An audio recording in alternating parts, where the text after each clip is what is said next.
Hello everyone, Tyler King here with a new episode of New Review. Today is the first installment of my new discography series. Today I am going to be talking about the debut album by Japanese synth pop band Yellow Magic Orchestra.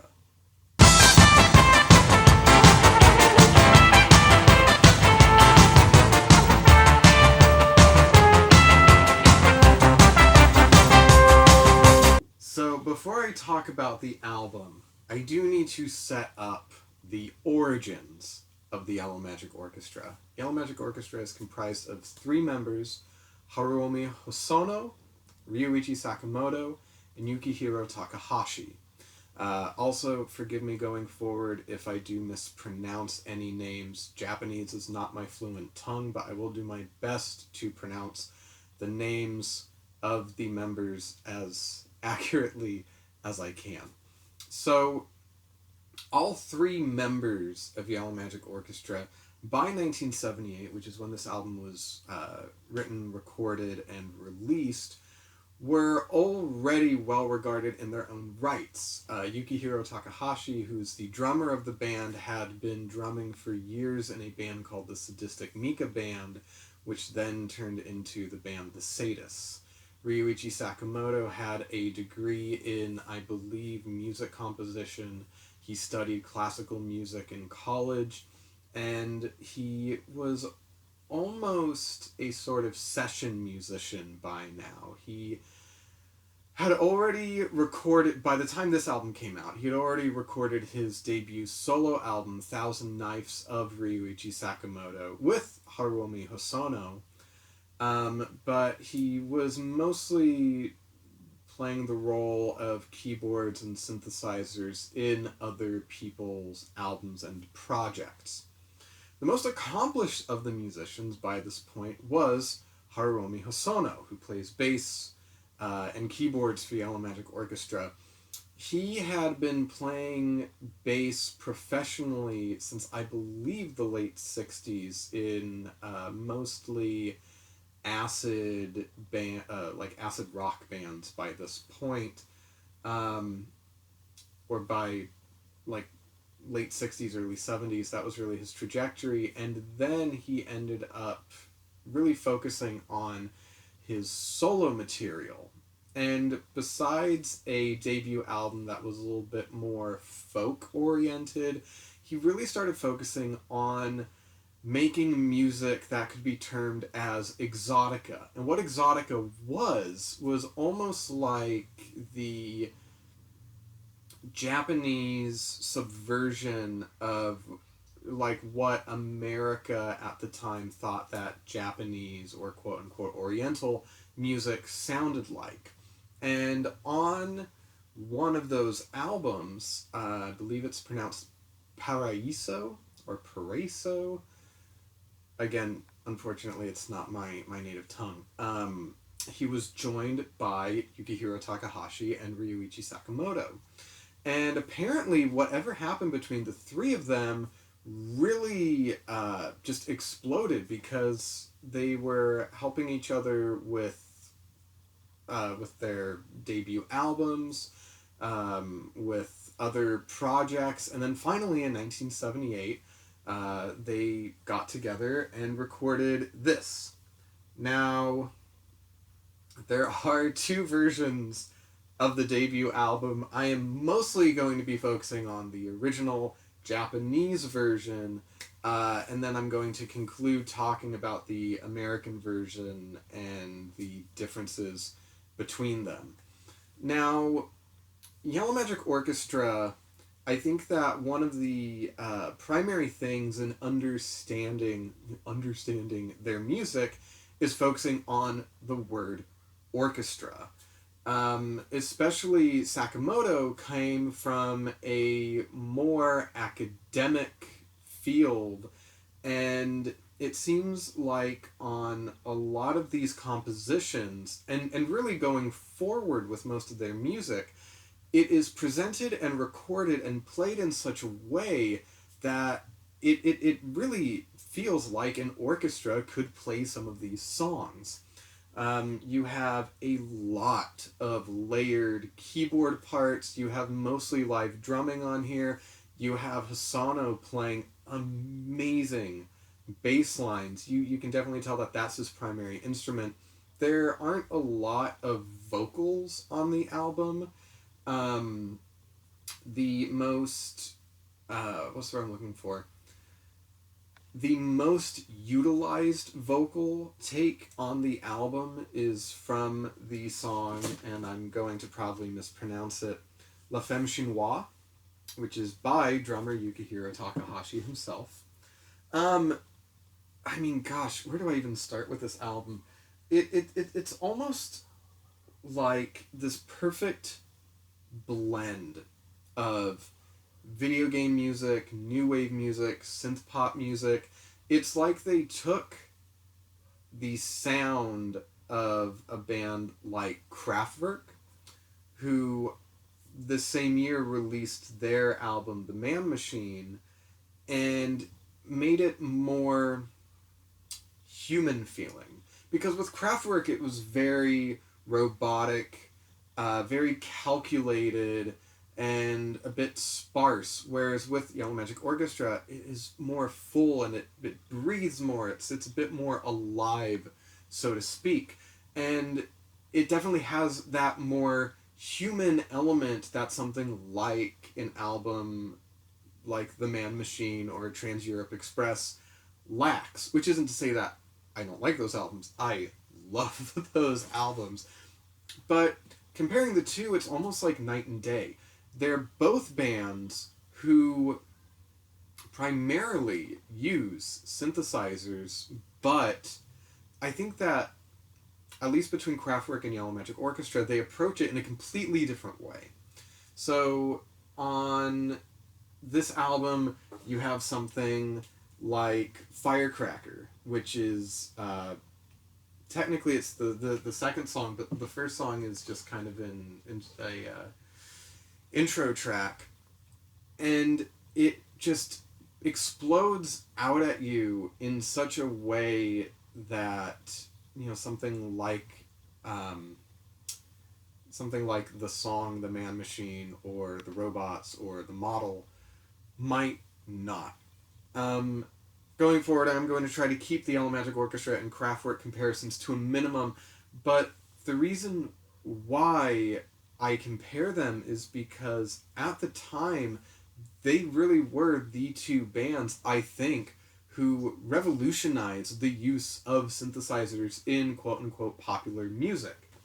But it really seems, especially with Kraftwerk this year getting introduced into the Rock and Roll Hall of Fame, that the influence of Yellow Magic Orchestra over the years has gone a bit more unnoticed. Something else that I will say about this album is that it almost plays like a concept album. And what I mean when I say that is that the first side is bookended by two what are called computer game tracks. So the first one is Computer Game Theme from the Circus, and the second one is called Computer Game Theme from the Invader. And between them you have the songs Firecracker, Simoon, and Cosmic Surfin'. And all three of those songs are very strong. I think that Simoon is probably my least favorite of the three, with Cosmic Surfin' being my favorite. But it feels like this intentional first movement.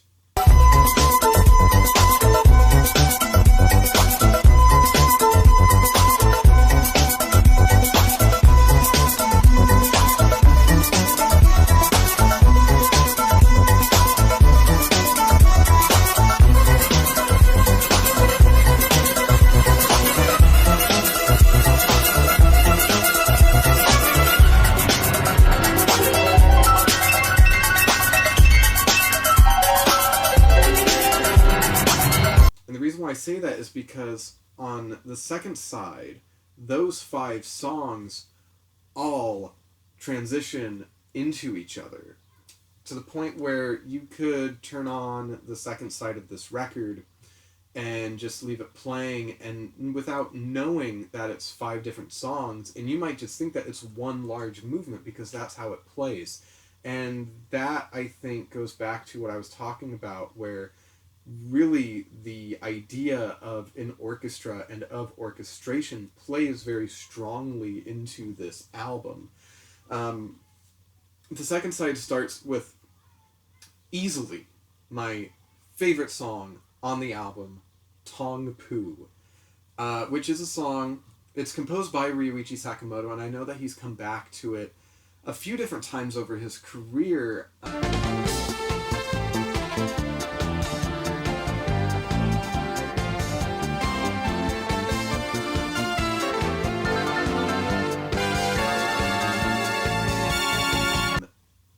And then you have La Femme Chinoise, like I mentioned, which has a just killer guitar part that just comes out of nowhere, played by Masayoshi Takanaka. I feel like I have one of his solo albums around here somewhere. Amazing guitarist in his own right.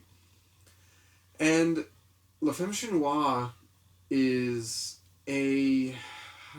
How do I put it? Without looking at the length of each songs, it feels like it's the longest song on the album. I could be wrong with that one. But it definitely goes through movements on its own until you get to the vocals by Yukihiro Takahasi. After that is Bridge Over Troubled Music, which...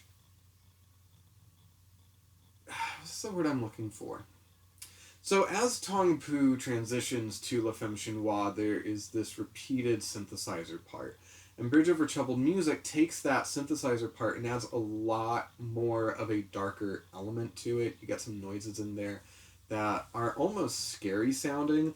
And then that goes straight into, and I'm probably, again, going to mispronounce the song title, Mad Pierrot, which I think is another incredibly strong song on the album. And that, I think, is one of the testaments to the first Yellow Magic Orchestra album, is that each song feels purposeful.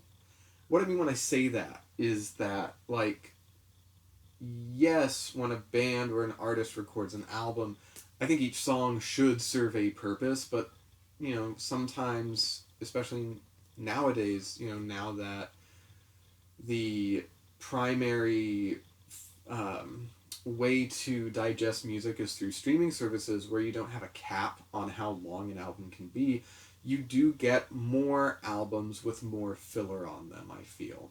Whereas with something like the first Yellow Magic Orchestra album, each song is there for a reason. And and to put a microscope on that, like, every instrumental part is there for a reason. Nothing on this entire album sounds like it's out of place.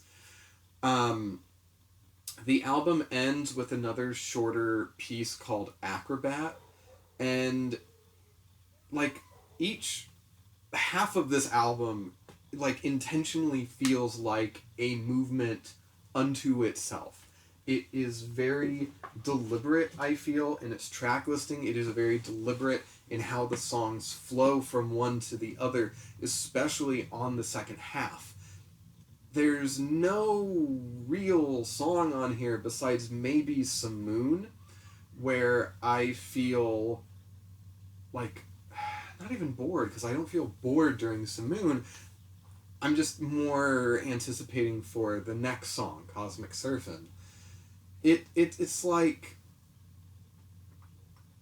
you take these three musicians who each have their own history, quote unquote, in the music industry, and give them cutting edge technology, some of the most advanced synthesizers on the market at the time, and they create this piece of music that goes on to not only define but inspire whole other genres of music. Like, I would make the argument that without a band like Yellow Magic Orchestra, synth pop would not be what it ended up becoming. Something like Detroit techno would not become what ended up becoming. Things like quote unquote old school video game music would not be what they ended up becoming. And of course, you get samples of existing arcade games at the time. That is what the opening and closing songs on the first side really are made up of. But there are tons of video games that were released afterwards who would use either music inspired by Yellow Magic Orchestra or their own reworked versions of Yellow Magic Orchestra songs. I mean, just the amount of influence that they had on all of these burgeoning genres that were just starting to take form, I think really can only be matched by a band like Kraftwerk. And it's because both of these bands are there at the beginning of these genres and like really molding certain ideals and quote unquote rules of what those genres maintain and like quote unquote like hold true. So I'm trying to think of anything else I can say about this album. It's such a strong debut, and of course all the people involved, their combined musical experience by this point would have been something like 3 decades worth. But there's no member on here who I don't think is not pulling their weight. Sakamoto comes in with the knowledge of quote-unquote classical composition and orchestration, and also knowledge of synthesizer programming. Yukihiro Takahashi comes in with just a mastery of the drums and also being able to sing. And then Hosono comes in with his sense of rhythm and melody and his bass playing and also his own knowledge of synthesizers and keyboards and programming, but also with knowledge of being a band leader, and I think being able to bring out the strengths of whatever musician it was that he worked with up to that point. Because, for lack of a better term, if you look at the history of these members, it's almost like Sakamoto and Takahashi were pretty much session musicians by this point. And Hosono saw something in them, and I know that originally the idea of the Yellow Magic Orchestra was going to just be this one-off thing, and it ended up becoming bigger than any of them anticipated. But Hosono saw something in Sakamoto and Takahashi that made him want to work on and develop these songs with them. And the world is a better place for it. Like, if you're talking about just influential albums in general, I think it's a crime that people, to this day and age, still do not talk about the first Yellow Magic album as much as they should, because I think it's a very important album, especially in the development of the music that I talk about on here a lot. Like, I don't think that, like, you know, a band like Ultravox or Gary Newman or, you know, the Human League, whomever, would be as... What's what I'm looking for? Not that they wouldn't be as popular as they are, but the groundwork wouldn't have been laid out for any of them. And that's groundwork that I think Yellow Magic Orchestra helped to lay. Now, on to the differences between the original Japanese pressing of the album and this, which is the US pressing of the album. As far as I know, what had happened, and take what I'm about to say with a grain of salt because I wasn't there and I may also be misremembering, but I feel like what had happened was an A&R representative of some American record company went to Japan, saw them, and thought, oh my god, like, this music would go over incredibly well in America. So they got signed to an American label, and Whether it was with the band's knowledge or not, I do not know. But the American label essentially remixed the album. So on the original pressing, there is much more of an emphasis on the keyboard melodies and the quote unquote lead parts. Whereas on the American pressing, it really feels like the rhythm parts of the songs are what are given more attention. There's a lot of reverb that's slapped onto a lot of the songs as far as like individual instruments go. Also, the closing track on the Japanese pressing of the album is gone here. So on here, the song Mad Pierrot just fades out. But for me, the biggest crime on the American pressing is they had a woman, and she's not credited on the back of this album. I believe her name is credited on the Wikipedia page for this album, but they had her sing over the song Tong Poo. And Tong Poo, to me, on the original Japanese pressing, is my absolute favorite song on this album. And it's for lack of a better term, it's kind of ruined on the American pressing. I don't want to hear vocals over this song. I think that it does it a great disservice. Now, of course, living in America, it's a little bit more difficult to find an original Japanese pressing of that album with the original mix, with the original track listing.